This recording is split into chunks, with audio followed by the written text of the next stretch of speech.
आधी रात को जैसे ही दिलीप ने अपनी नौकरानी अर्पिता को गले से लगाया तो अर्पिता के चीखते ही दिलीप ने उसका मुंह बंद कर दिया। तुम्हारा शरीर मुझे खींचता है तुम्हारी ओर, तुम्हें जो चाहिए मैं दूंगा, बस मैं तुमसे शादी करना चाहता हूँ। मेरी प्यास बुझाओ अर्पिता।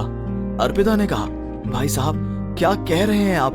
मैं एक गरीब नौकरानी हूँ, कोई क्यों मुझसे शादी करेगा? और आप मुझसे शादी करेंगे ये कोई क्यों मानेगा? आप मालिक के बेटे हैं, आप ऐसे क्यों कर रहे हैं? इतनी देर रात मेरे कमरे में आए हैं, आप यहाँ से चले जाइए, कोई देखेगा तो क्या सोचेगा? कुछ नहीं होगा, तुम मुझ पर विश्वास करो, मुझे तुमसे प्यार हो गया, तुम आज मेरी हो जाओ, चिंता मत करो, मैं तुम्हें सब कुछ दूंगा, मैं तुमसे शादी करूंगा, अब और नखरे मत करो। और दिलीप ने अर्पिता को गले लगा लिया। 2 दिन बाद मिसेस नादिया ने दिलीप से कहा कि तुम्हारे चाचा ने तुम्हारे लिए एक लड़की को देखा है, अब शादी कर लो बेटा, उम्र भी हो गई है, अच्छी नौकरी भी करता है, अब और टाल मत। दिलीप ने कहा, ठीक है माँ, तुम लोग बात चलाओ, मैं राजी हूँ। ड्राइंग रूम में काम करते हुए अर्पिता ने ये बातें सुन ली। उस रात दिलीप के आने का वक्त होता है तो अर्पिता ने अपने फोन में वीडियो ऑन कर सेट कर लिया। दिलीप अर्पिता के करीब आते ही उनके सभी इंटीमेट मोमेंट्स वीडियो में रिकॉर्ड हो जाते हैं। दिलीप के कमरे से जाते ही अर्पिता अपना मोबाइल लेकर मन ही मन कहती है, मुझसे शादी करने का वादा करके अब किसी दूसरी लड़की से शादी?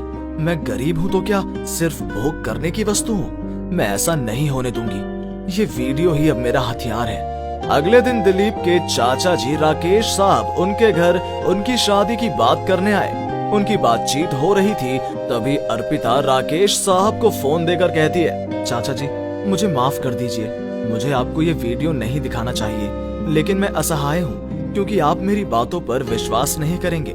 राकेश जी ने कहा, क्या हुआ कहो पहले, मैं इस वीडियो को पहले नहीं देखूंगा क्योंकि तुमने कहा कि मुझे ये वीडियो नहीं देखना चाहिए। अर्पिता ने कहा कि चाचा जी मुझे शादी का वादा करके लगभग हर रात में मेरे कमरे में आता है, अब आप अपने भतीजे की शादी करवाना चाहते हैं और वो शादी करना भी चाहता है, तब मेरा क्या होगा? दिलीप का सिर झुक गया, वो कुछ नहीं कह सका। मिसेस नादिया ने कहा, क्या मेरे बेटे ने ऐसा किया है? मेरा बेटा ऐसे कैसे कर सकता है? ऐसा सोचकर ही घिन आती है मुझे ये सोचने में परेशानी हो रही है कि मेरा बेटा ऐसा कर सकता है। जो करना है आप कीजिए।